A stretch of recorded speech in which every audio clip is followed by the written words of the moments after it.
After another huge month of boxing, we take a turn from fights that could be to look at a few mishaps from the past that serve as a lesson to both present and future fighters. A swift reminder that, as we know, you don't play boxing. And so, unlike a through-the-leg dribble in basketball or a step-over in football, there are a few pretty obvious reasons that most should avoid showboating inside the squared circle.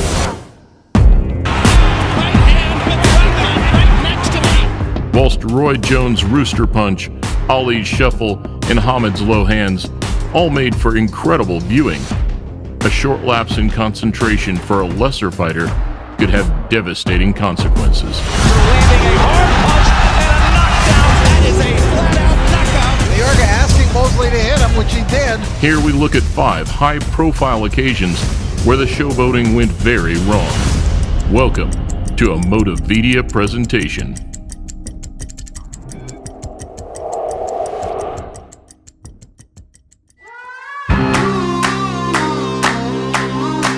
We'll start with the most recent, where we head to Leicester, England. Ladies and gentlemen, A vacant WBO title bout that became a viral sensation for one clear reason. let's welcome Super Sam Maxwell. Maxwell and Sadiri both entered the ring with almost identical 10-0 records. In the early rounds, the Frenchman seemed to be getting the better of Maxwell, putting him down in the first and second. Oh, he's got him again! Right hand this time. And this is turning into a nightmare for Sam Maxwell. Surviving an early scare, the Brit looked to regain some control, though was seemingly on his way to a clear points loss. That was, however, until the 10th and final round. Well, is this going to be the round that decides it? Sadiri landed a clean few shots, which led to careless showboating and dancing around the ring in pantomime fashion.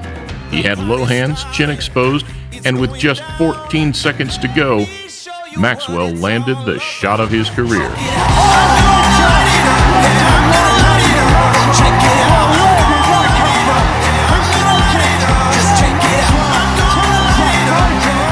A night that echoed a brutal reminder to fight until the final bell, and then it's not over until it's over. We knew the right hand was working, and off the jab, and I just let it go. I just believed in it.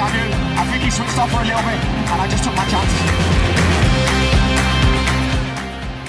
Next, we take a trip back 4 years ago to a night in Orlando, Florida. El combate estelar de esta noche is the main event. Felix Verdejo, 2 years into his professional career and 14-0 at the time. An Olympic quarterfinalist who lost out to Lomachenko. Now, Verdejo's not bad at all. Nice style. Tucks out pretty good. And with the warning signs of having 10 knockouts already on his resume, his opponent appeared to show little concern. Happy to trade with the Puerto Rican, it made for an exciting matchup early on. However, only 3 rounds into the fight, the gravity of the situation seemed to dawn on the Mexican. Landing more and more cleanly, Verdejo took control. Avoiding a shot in one of those poker face bluff moments, Villanueva dropped his hands and taunted his opponent. Needless to say, just 5 seconds later, it came back to haunt him.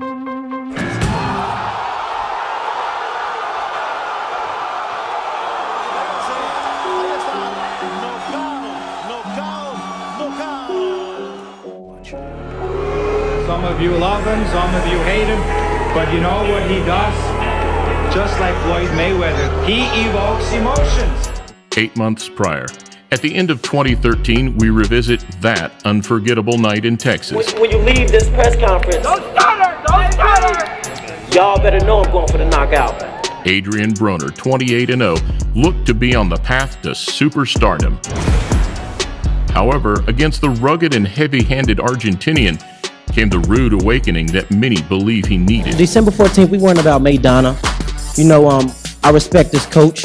I respect him as a fighter. But December 14th, I'm gonna beat his ass, though. Swarmed from the opening bell, Maidana put pressure on him immediately.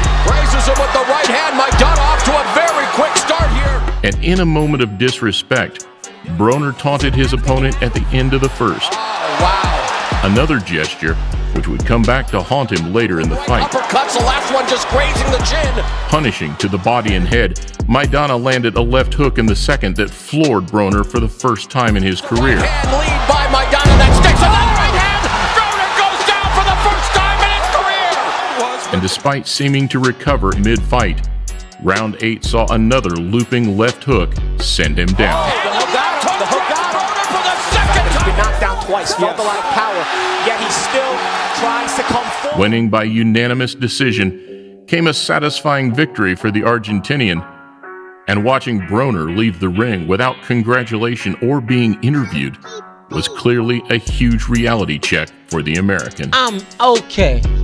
You know, it happens to the best of them, and even as of right now, I'm still one of the best.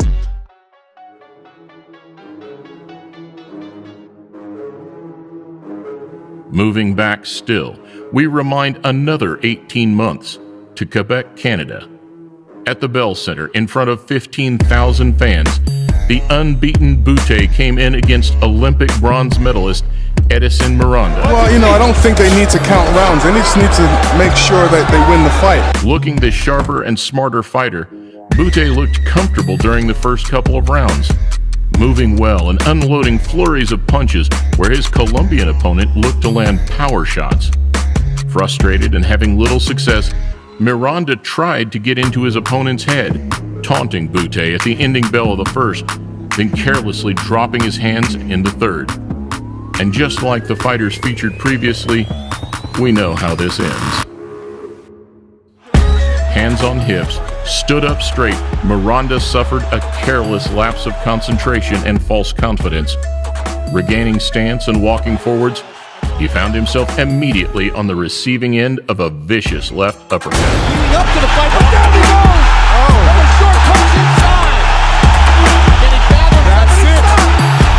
Ernie Shalin stopped at that wobble back. Miranda did not see that coming, didn't expect it. They love their hockey here in Montreal, and that punch went right through the 5-hole.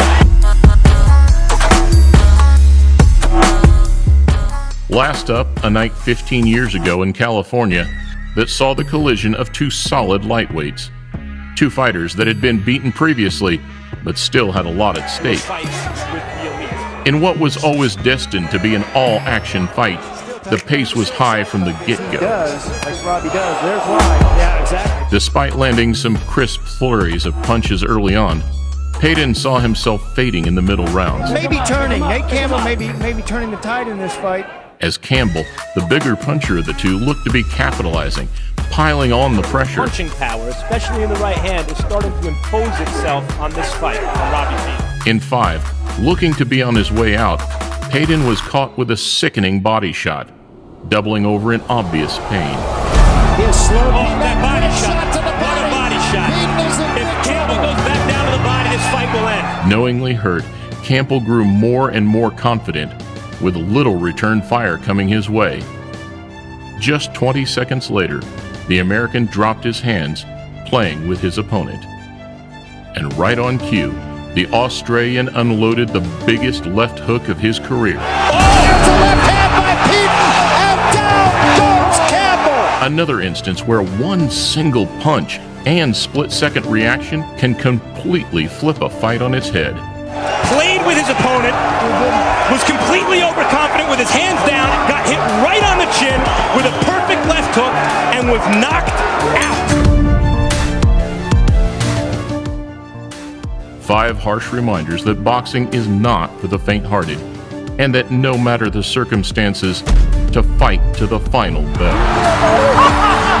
Oh my God! Regularly, we see fighters take matters into their own hands, though with the continued revival of the flashy style displayed by fighters like Lomachenko, Kelly, and Saunders, comes the harsh reality of what could happen in a moment of negligence.